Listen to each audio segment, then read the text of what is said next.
We can't hear perfectly, but we don't need you, so we're here. That's awesome. Okay, guys, welcome to Born Scrappy Live, ReMA 2026. Super exciting. I do have two of my favorite people in global metal recycling, straight out of Canada, one of the largest metal recycling companies in the whole of Canada. Really excited to have Jonathan Ross and Alex Ross joining us here today. So thanks for joining us, guys. Oh, it's great. Great to be here, Stu. Great to be here as always. I just want to confirm quickly, Alex, this is your first time coming out, so people have the opportunity to learn a bit about you. Is that right? This is my second ReMA conference. Sorry. San Diego's my first one. First time on stage, first time San Diego. speaking. Yeah. Great. So I'm really excited because, John, we've had so many conversations, about what you went through coming in as the next generation, and you're passing that now, passing on the baton to Alex, but you've been through it all before. So for me, I think to put some context around this, like when you go back to when you were Alex Day, when you were getting started and your dad was kind of like training you, what kind of went through your head in that stage, and what were you thinking when you were 22 years old? Well, I was thinking what an opportunity I have ahead of me, because going into it was a much smaller operation back then as well. We were more hands-on, so there was a lot of, coming out of university and you're into the yard, you're doing everything at that stage. So what I was thinking about when I first came on was, like the opportunity that he's giving me, and it was a lot of pressure because of that, but I wanted to learn from him too. My father was very well known in the industry, very well known at these conferences, would walk the floor, everybody knew him, and that was impressive to me, and I wanted to emulate that, as I moved on. But the knowledge and the interactions that he had with people from the industry, from his generation, was something that I really looked up to when I first came on. And so I felt a lot of pressure because of that. How am I going to fill the shoes? Even though he didn't have a lot of education, he was extremely bright in the industry. And the industry is a very unique and sophisticated industry, so I felt that there was a lot of big shoes to fill coming in. It's it's an amazing industry, but it's such an interesting conversation, is because you just touch on, how highly educated were people in the previous generation, and it just carries on progressing, and they're getting more and more educated and coming in with a whole new way of looking at things. 100%. So like, Alex, when did you first realize that this wasn't just your dad's business or your grandfather's, this is something that was really going to be your path? Yeah, I think, I grew up, coming in the scrapyard and working my weekends and in my school breaks, but I was 12 when I started actually running forklifts and then material handlers and tractor trailers, and with a Ross issued license. But I kind of realized, it was probably 16 or 17 when I understood the opportunity that I had, and to work with my father and my grandfather with that great mentorship that's just once in a lifetime, and most people in this life don't have that opportunity. So I kind of realized I had to seize that opportunity, and so I'd say around in my 16, 17 when I really was more than just an equipment operator. When I've spoken to your dad, he always talks about bringing you in at 12 and making you do the hard yards, and I think we'll touch on that a little bit, because I started when I was 18, and I know all about having to do the hard yards, and you really can't get to where you are now without having done a level of it. I think times are changing of how much time you spend in the yard, mainly because you come out with an education, so you have a different aspect to you, which is maybe the earlier generation didn't have. They had to maybe spend more time in the yard, but it's still so vital to have that training in the yard. And if you can start at 12, well, that just sets you up to be 25-year-old CEO, hey John? Maybe not 25. No, but listen, I agree with that though. But we have a different philosophy though, because in our operations and with Alex and a son and my expectations from my father, the younger generations always want to have things happen yesterday. Just every generation has that. But what we've really pushed for a lot of the people, including Alex, who was no exception, whether he was an employee like any other employee, was to put him out in the yard, and he had to learn, like my background being law and the articling that I had to do and going into the different parts of law, whether it's corporate, criminal, you learn different divisions of law. It's no different than our industry. And it was extremely important that Alex would go into the yard, and he would start in the yard, literally learning how to sort. Sweeping. Sweeping was the big, that was like, once you graduated from sweeping, you were like, it was over, you were a hero. And then from there you progress into the office and learning the logistics, working with the logistics team. And then from there, you know, you're learning in the sales team and learning all the buys and sells and dealing with the customers and the pricing and the complexity of, you know, with us in Canada, the currency conversions and the world market commodities and the discounts and putting all those into play. So that's a big thing for us. You know, we've even had, again, no different because he's my son, but we put even our traders in the yards. They have to stay, and that's a big test for us too, because you're bringing in a new generation coming in, and if the guys or girls that want to work in the yards, okay, if they'll stay in the yards and really learn the trade and the metals and stuff, Stu, those are people that really turn out to be very successful for us in our operations. Look, we could speak about this all hour, and we could do a whole bunch more hours. So I'm going to carry on. But I wrote a couple of chapters on my latest book about this in particular. Like, I do believe strongly we have to have time in the yard, but there is also opportunities to bring people into certain fields. Maybe they're not the next generation of your family, but like if you're hiring a logistics person, if he was trained in logistics, he doesn't necessarily have to spend 5 years in a yard. There is opportunities for people to come into our industry. It's an incredible industry, and we need to source more people direct out of college and maybe from other industries as well. So I think there's two sides to that. Absolutely. I want to ask you, John, when you look at Alex, and this might be awkward, but when you look at Alex, what do you see in Alex? Is he like a different animal to you when you were that age? Or is he exactly the same and you guys, you see yourself? No, we talk about generations again, and each generation is supposed to be smarter than the next. Well, this is a perfect example here. And just because he's my son, I'm trying not to be biased about it, but Alex is a unique individual, always has been as a little child. Like when we would task him with something to do as a child, he would do it 1,000%, not 100%, 1,000%. And he was very keen to do things. And that has transformed into his joining our business and the stuff that we've tasked him to do in our business. It's been phenomenal working with him. It's been phenomenal with his talent and his abilities. So I think between my father, myself, and now Alex, I really believe that he's got a lot better acumen at this business than we do, looking back at the past. No pressure.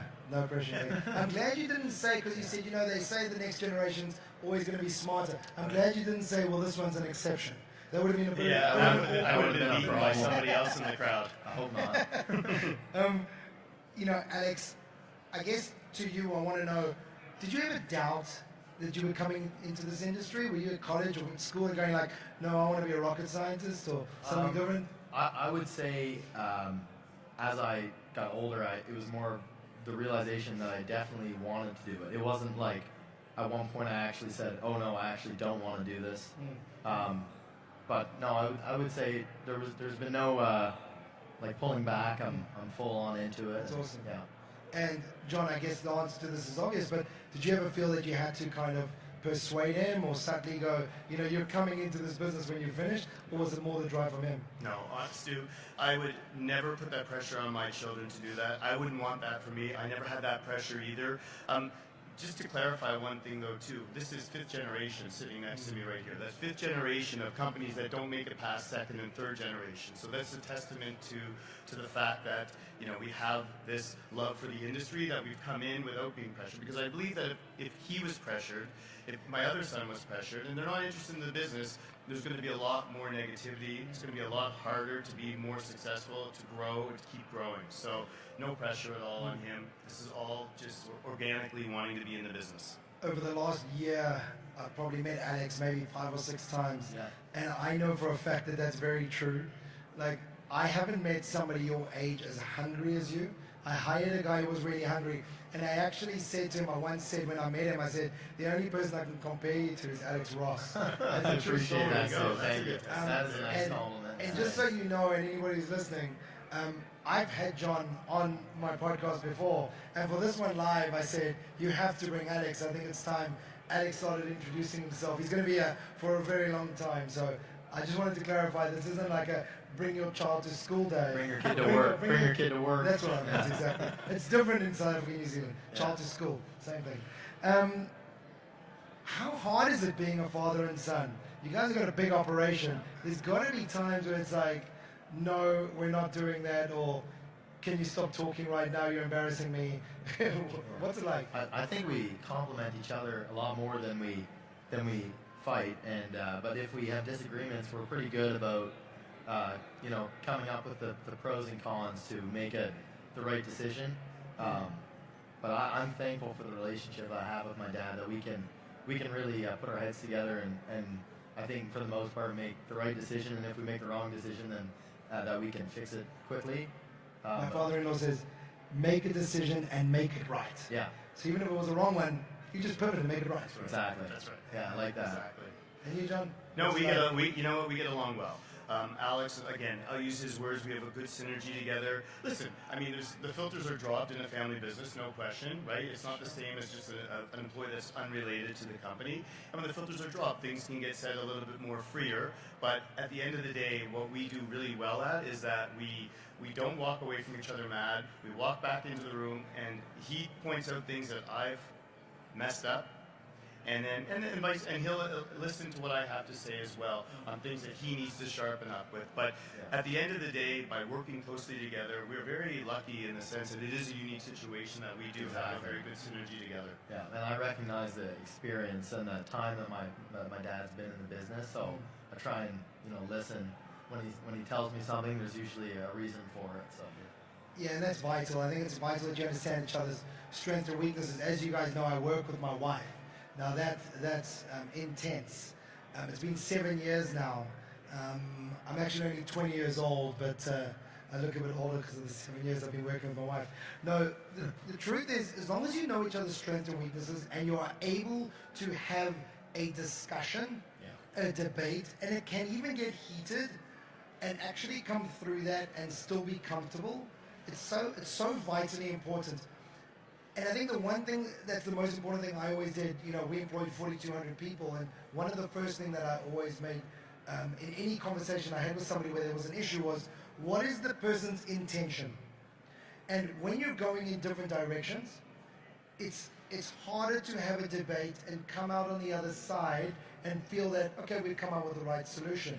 When you are father and son in a business that you both want the same thing, there is no doubt. You're not rowing your own canoe, you're not rowing your own canoe. You guys are in it for this. It's easier to have those heated debates because you're just saying, this is my opinion, this is what I believe, I want the same thing you do. And my wife and I are exactly like that. Like, we both want the same thing for our family, we want the same thing for our business, so it makes it easier. And I think when people look from the outside in, they're like, wow, that must be hard because I have fights with my boss all the time. The difference is, sometimes your boss is playing the political game and trying to do something else that isn't necessarily what's best for the company. Agreed. I agree with that 100%. We have my wife, everybody's in the business with us, right? So, and we're all rowing in the same direction. That is very true, and that is the common goal. That is the common goal. John, have you ever been absolutely right about something, and maybe he was dead wrong, or vice versa? Is there any time like there's been a discussion and you've gone the right, and the other one turned around and said, you actually made the right call here? Oh, I think it happens. It happens. It happens often. Can you think of an example of where you push the other way? I've seen it where we have, sometimes we have different judge on character of people. So in interviews, we look at, is this person gonna fit well with our team? Are they gonna help us move forward or not? And there's been a few times when I've noticed some subtleties or some habits in the person that I didn't like, and my dad didn't see it right away, but then he, when we found out later on where those people had gone, it was the right decision. I said, I told you so. So not only does it happen, but you rub it in too. Yeah, that's all part of it. I gotta take my wins. But it happens the other way too. I mean, I'm wrong about things too. So. Yeah, listen, I mean, we're making decisions, as you know, every day, hundreds of decisions are being made. So there's going to be ones that we're going to drop the ball on. Like there'll be, the bigger picture usually gets thought out more, so you're not going to have that many mistakes. You're hopefully not going to have that many mistakes. But it's the day-to-day operations. It's the minute-by-minute decisions that we have. have to make. And again, you make a decision. You make what your father-in-law said to you, basically. Make a decision. It's always got to be right. Right? Right. I didn't think when I was thinking of the questions about these decision making, hiring people and keeping people must be really hard because there's emotions involved when it's people. Yeah. You know, I know people get very emotional about metal sometimes, but when it's people, there's, you know, this person's been with us for 20 years, you know, and somebody else is like, well, yeah, but are they still the right person for this job? And that must be quite intense when it's people. Yeah, I mean, we have a clear like way of doing things and attitude for us, and we've seen over the years where people that just couldn't row with us, row in the same direction, and their attitude was really poor, but they'd been there for a long time, and you know, we're here to be good operators and do a good job, and if people are going to have a bad attitude towards that, then they're not going to stay with the team. You know, and you know, there's been people along the way too where I've seen that we shouldn't rush to remove from the operations because there's certain things, and sometimes that would be, let's say, a disagreement between us. Well, no, this, you know, very passionate, he's got to go or she's got to go because, and then sometimes what happens is the light comes on, you get to start to spend some more time with those individuals, and you start to realize that there's some positives behind those employees. You know, many years we've had that over the years. Or they had to go right away. Or they had to go right away, exactly. Yeah. But we have a great team. I'm very fortunate. Our employees, our team members, we call them, and they're really excellent. We have a lot of good people, and I think that's what makes us a great company is our team. Yeah, that's awesome. Yeah. What drives you crazy at work about your dad? One crucial personality difference, I think it's probably related to my youth. Let's hear this one out. Is that I want to do things immediately. I want to take action immediately. I want to make decisions, and I want to make a decision and then run with it. And you know, my dad, like, because he's seen so much, he likes to think things through a little longer, and sometimes my patience just runs out. Like, I want to do it now, and so that drives me crazy sometimes. But I don't think that's a bad thing. I think it's good. It's like a yin and yang to balance each other out like that. Because if I was making decisions too fast, then maybe they are being made too fast. But on the other hand, I do want to make decisions faster. So. Yeah. Look, there's a happy medium there. Like, I like the next generation and the hunger and the drive pushing. And no doubt there'll be times that your dad actually needs that, right? Because it's easy when you've been doing it for a long time, you have this big operation, to be slow to make change because all you see is the things that went wrong. And that's a hard thing to do when you've got the experience your dad does. But I think you don't stop. Don't stop that pushing. Yeah. Listen, I don't think I stop. I don't think you know. I can't help myself. You definitely do not stop. And you know what, I respect that though, that generation and the youth of it all, like wanting to make decisions quickly and wanting it now. Let's go.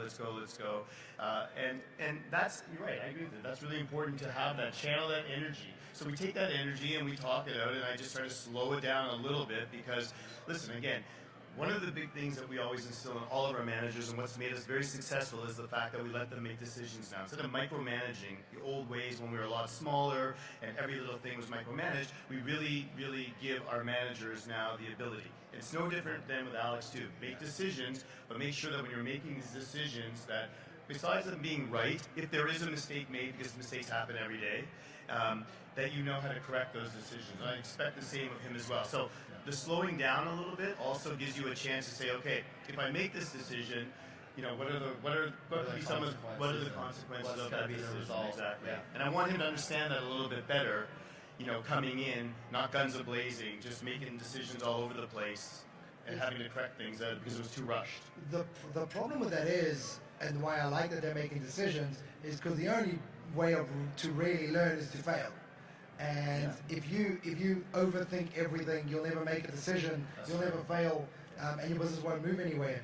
Make decisions, fail fast. I've got the perfect example in my company. The one guy on my sales team is in his early 40s, other one's in his early 20s. They're looking at a new system to bring on to capture customer information, and the guy in his early 40s taking his time, looking at what's the return on investment, and he knows that I'm going to be asking questions if this fails. And the other guy's like, oh, I found one, I'm ready to go. I looked at it, I found it on Google, Well, ask ChatGPT or Claude, and here's the answer. So, and that only comes from having that experience of you spent the company's money, you did something, Dad now wants to know what the heck happened, and you realize you hadn't spent your time. But I'll say again, it's really good to have that injection for you, and in one day down the line there'll be more injection for you. That's right. But don't get me wrong, though. A decision has to be made. We're not going to prolong it forever either. Okay? That's not my point. I agree with you. We can't get analysis paralysis, and no decision is also a poor decision. We also wouldn't be where we are today if we did procrastinate like crazy and not make decisions. I mean, the decision can be just buying a parcel, right? What's the price to pay? If that takes you too long, you didn't buy the parcel, it went to somebody else. So it stems, it's right up on the top, it filters all the way down. I wanted to ask you, Alex, are you finding friends or people you know your age interested in joining you? I am. It's interesting the lack of knowledge people have about the industry. I think like people like you two do a great job, explaining and really putting a positive spotlight on such a dynamic industry. Because I went to McGill University. I studied accounting and finance, and it was a very competitive talent pool. And everyone I was with, all my close friends were going to work in banking on Wall Street or Bay Street, or go work in private equity or whatever. And for me, it was just what are you doing? You're going to work in the scrap business. But once people understood it, it's we're the start and the end of the supply chain. That's when they what the amount of opportunity there is, and they realized. And so I have a lot of friends in the industry. I'm thankful for that too.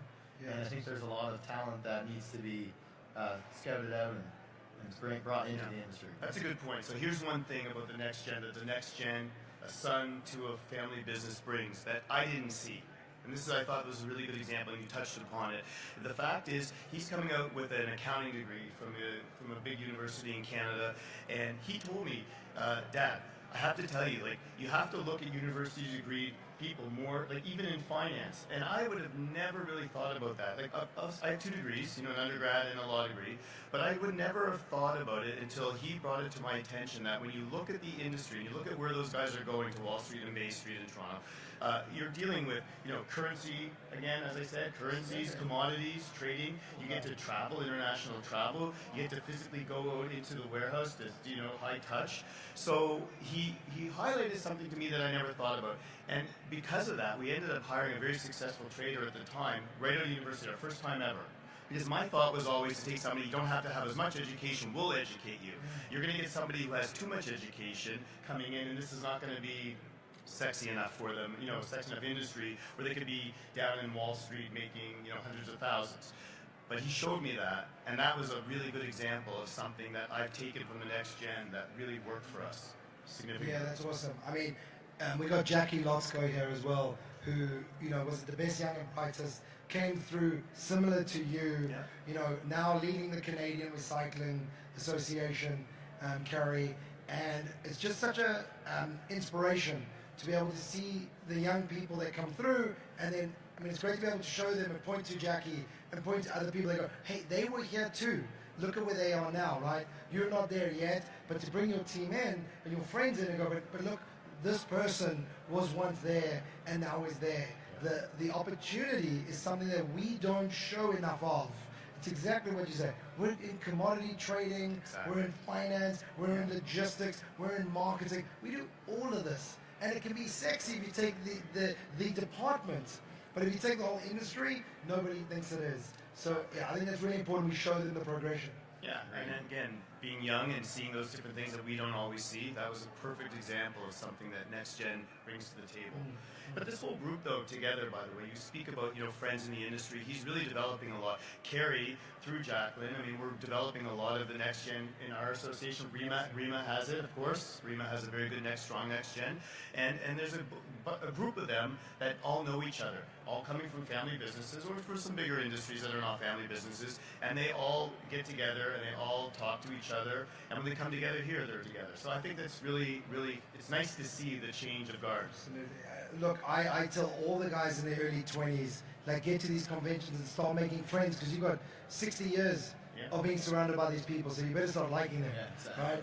And if you want to have your dinner card full for every conference, start making your friends now, because Jonathan has no space for dinners because he's made so many friends over the years, and I don't doubt you'll be exactly the same. Yeah.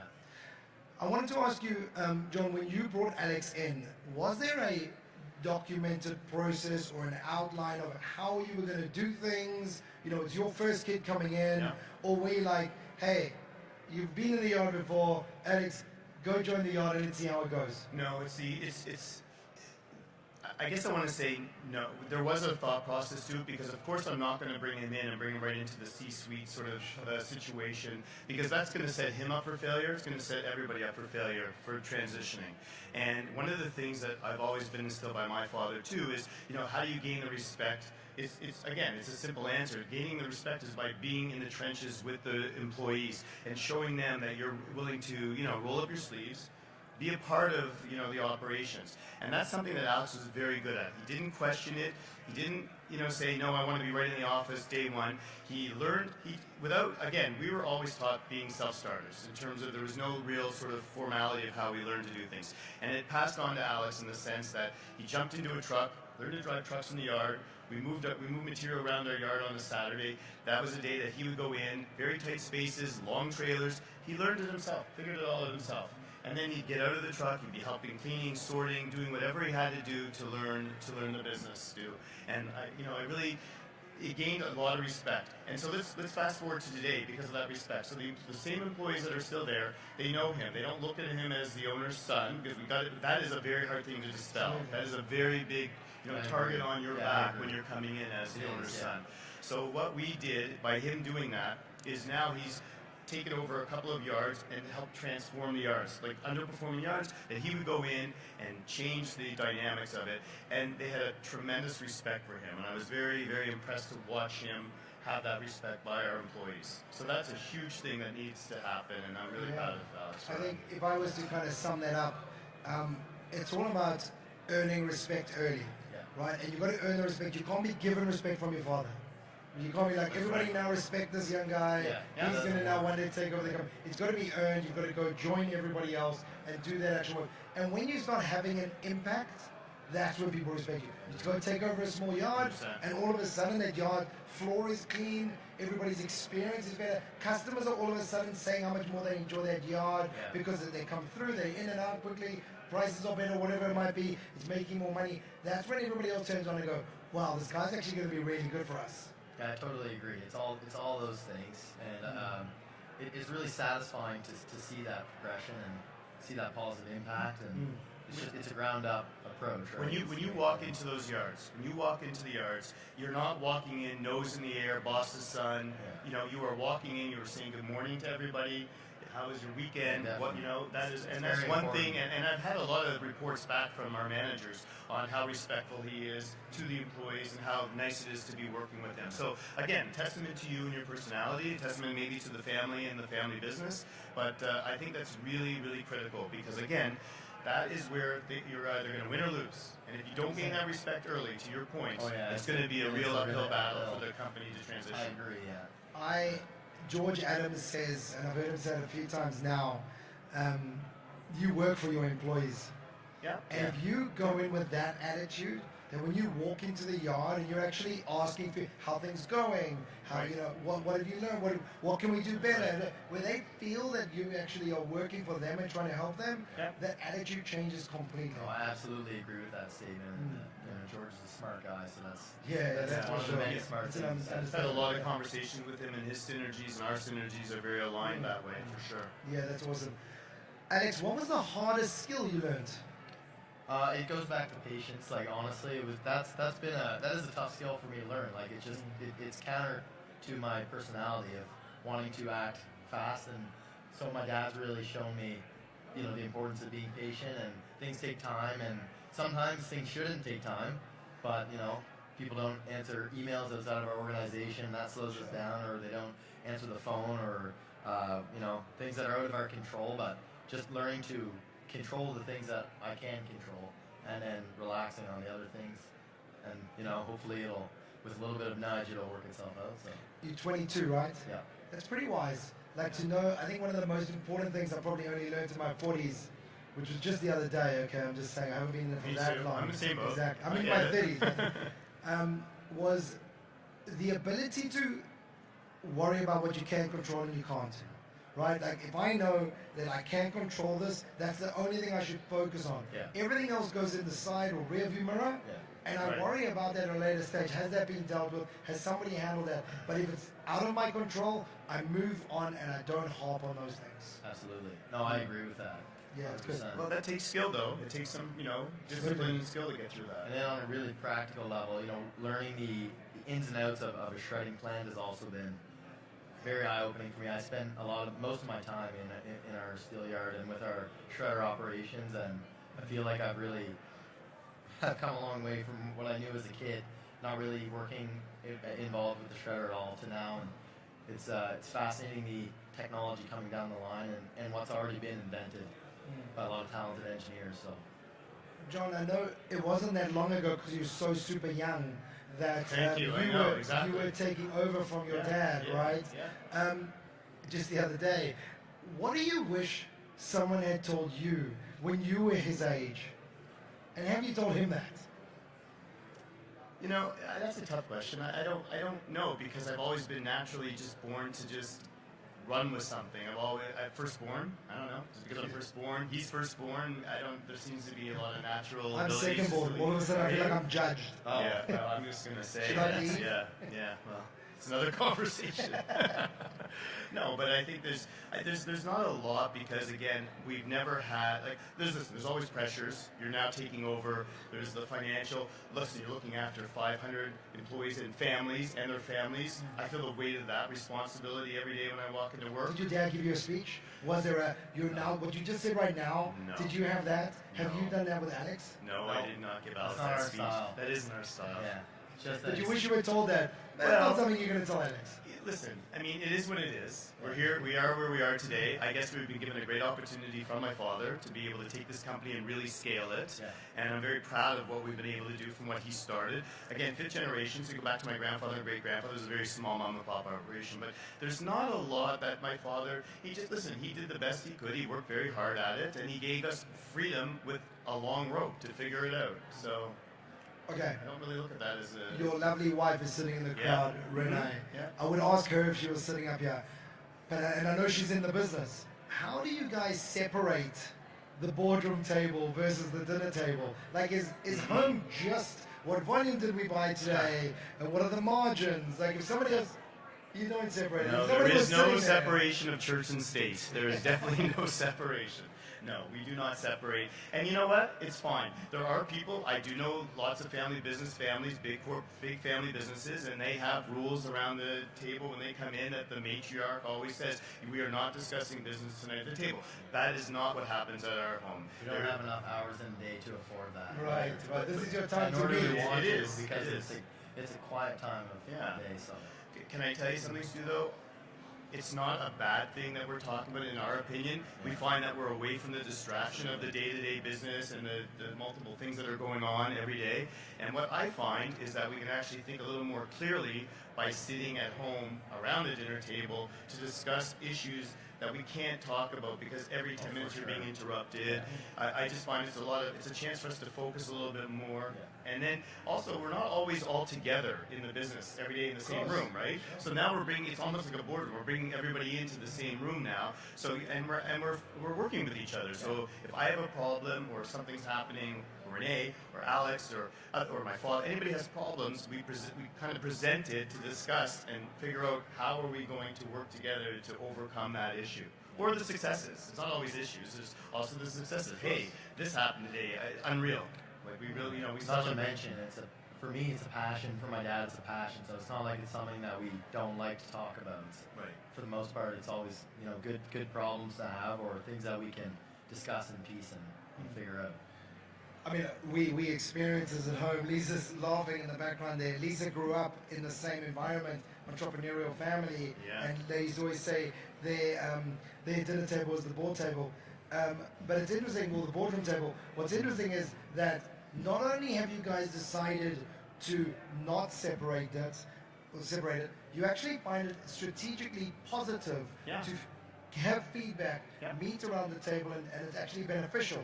Yeah, we find the benefits of it, exactly. And you know what? Honestly, it's not something that bothers us, because some people do have issues with it. Just doesn't end. We're always on when it comes to business. But it's what we like. Yeah. It's actually what we like. It's what you enjoy. We're the exact same. Like, I've worked with Lisa for 7 years. So like, as a family business, I much prefer it to having to pick up a phone and phone like a business partner and try and have a quick meeting to tell them what happened in my day. Correct. It's so much more beneficial. I absolutely love family-run businesses, and I think they have the ability to be more successful than co-founders or partners that don't necessarily spend 24 hours a day talking about it and it being their passion. Alex, generally, not you in particular, but generally, what is your generation bringing to this industry that you feel, and not in a bad way, but you feel isn't necessarily here yet, or is something that you can feel is going to come through over the next decade or so? Well, I think nothing I'll tell you is what you haven't heard, I think, already, but it's, competency with technology, more comfortable with emerging technology and artificial intelligence, and just fresh ideas to the industry. I don't think there's anything that you've not heard that I can tell you about that. It's really just has to do around technology and fresh ideas, I think. Would you agree? Well, I agree with that, but I'm going to tell you something that's funny, because you're talking about the older generation, my father, with pen and paper, carbon, writing down numbers in a calculator and having to, 700 minus 200 and multiply the price. 500. Now, can you 700 minus 200, 500. Can you imagine? Imagine, though, I'm starting to now introduce technology to the company and computers, and he was going crazy about that. It's slowing things down. He didn't understand why it was taking so long at the scale to input the stuff, and he was just shaking at the technology. But I don't even know how. Looking back, I don't even know how we did it with that pen and paper. I really don't. So I totally agree. It was just that's how they rolled back then. But well, you say back then. I still go to many businesses, and they're still rolling in a very similar way to what you're speaking. Yeah, maybe less pen and paper, but there's I think the next generation will be more open to considering technology, and I think that's what will drive us forward much quicker. And when I say drive us forward, I'm not just talking about let's just use technology for the sake of it, but efficiencies, right, cost savings, 100%. Profitability, maximizing sales, everything that's there in technology that's going to come through is going to come through quicker, because the next generation are actually looking for it, whereas I think your dad sees it as a hindrance. You were willing to accept it, not go out looking for it, and Alex's generation is actually looking to source it. Well, I think that's the progression. Especially with the development of AI technology and stuff like that. It's a tool. It's a tool that you have to have now to run a business. Any business, doesn't matter our industry, any industry. But I think that's another thing where father and son are aligned, because both of us really embrace a lot of the new technology. Like, I embrace a lot of the new technology. I want to see new stuff. You and I talk about stuff all the time, and so there isn't as much of a generation gap in terms of that discussion and topic that there would be with other things. One thing that we're really aligned with is the technology side of it all. If anybody was listening now and they're thinking, whether their kid is 15, 12, like Alex was, or even 20 coming out of college, if they're thinking, I think my son or my daughter should be joining this industry, should be joining either the industry or the company that I'm in, what would you want to tell them right now? And this is for both of you. What would you want them to hear, whether it's pitfalls, like this is how you should do it, or work for you, things like that. Hopefully the whole conversation gives them some context, but is there anything in particular they should know? Yeah, I would say send them into, if there's a plant or there's an office, send them in to do the most basic task and see if they enjoy that, or if it's a task. If it seems like it's satisfying for them and something they enjoy doing, then they'll find other things that they enjoy doing, and I think that's the best way, is really start from the ground up, get your feet wet, and if it's something that you latch on to and enjoy, then they'll do it naturally, and if not, then you'll know right away. But you don't want to just throw them into it, I think, with without that experience. No, but I'm going to give you an example of what we always did, and this is really, I think, was a catalyst to you wanting to be in the industry and really eye-awakening, is that, sometimes we protect and shield our kids from things, and we're just like, not now, you don't need to go do your sports, whatever. But I always, whenever I went on a road trip, or if I was going to visit a plant or something interesting too, they always came with me, whether it was our own operations, or a mill or somewhere else that we were going to see, and I made sure that they always came with me. So they're like, little 10 and 11-year-olds getting out of the car, putting on the safety vest and stuff like that. And I think that went a long way too for, having you listen. You go to school, you're in a situation where it's a finite, you're reading and learning. This is the real world, and I've always been somebody that gravitates to real world. That's where I was most successful, even in school. Whenever we talked about something that was real world, I wanted to pass that on to them so they could experience real things. This is the real world. This isn't school. This is what business is. And that really made a big difference for them growing up. Instead of just giving me the opposite, is there anything they shouldn't do? Don't say they shouldn't jump straight in, and the opposite of yours. Is there something that's like specifically, don't have this conversation, or don't make them do that, whatever it might be? Do you have Again, it goes back to you're not going to put them in and say, here. Don't answer that. I know, but I'm just saying though, I don't know, like in terms of it, there's really... No, I mean, don't... I don't agree with people, like there's some people that say, as a school of thought, is that their children should go work in something else before they come into the business. Yeah, right? I think there's a pro to that, and there's a con to that. Right. If the opportunity presents itself, like it did for me, to go straight into it, and that was kind of... And it worked well. Yeah. There's other people that, they're still finding themselves. My other son is doing something totally different. He's going on a different path, and that's what he enjoys. We're going to foster that. But, I practiced law for a couple of years. Again, doing something different than the industry, it was okay for me, but I don't know. I feel that for you, coming into the business, not needing to go into somebody else's or doing something else beforehand, it's working very well, and we're very successful with our plan and path that we had for Alex. Here's a terrible question for you, but I'm going to ask it anyway. Great. Let's pretend you're not Jonathan and Alex, because you're going to tell me this is impossible. But in 5 years' time, if Alex says, I actually don't want to be in scrap metal, what would you do, Jonathan? Listen, of course I'd be disappointed, because we've planned for this succession and transfer and keeping the family business under the family name and banner. But what am I going to do? I mean, it's his choice, his path. Not going to happen. You're not allowed to talk, Alex. It's not even a possibility. Do you have to, here's the crazy thing. Do people that bring in the next succession, the next generation, have to also think, if that guy leaves, I need to have people trained underneath them in case? Is there depth you need underneath? 100%. 100%. You still have to have a plan. You need to have last resort plans. You need to have good structure to your company, I feel. Exactly. But as for me, my passion is this business and this industry, so... Okay, then I'm going to finish with you, Alex. Last question. All right. Sorry, John, we've done a podcast before, so let's give Alex the mic one more time.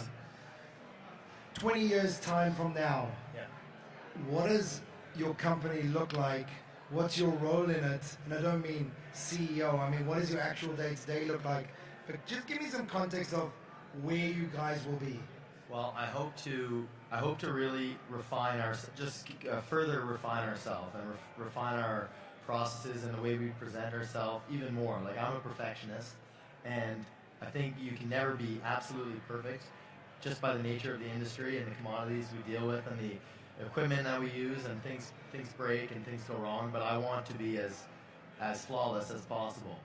So I'll be really satisfied in 20 years if that's doing itself automatically, and my focus is just on how can I grow this company without being as much focused on how can I make ourselves great operators, just as a one-man show.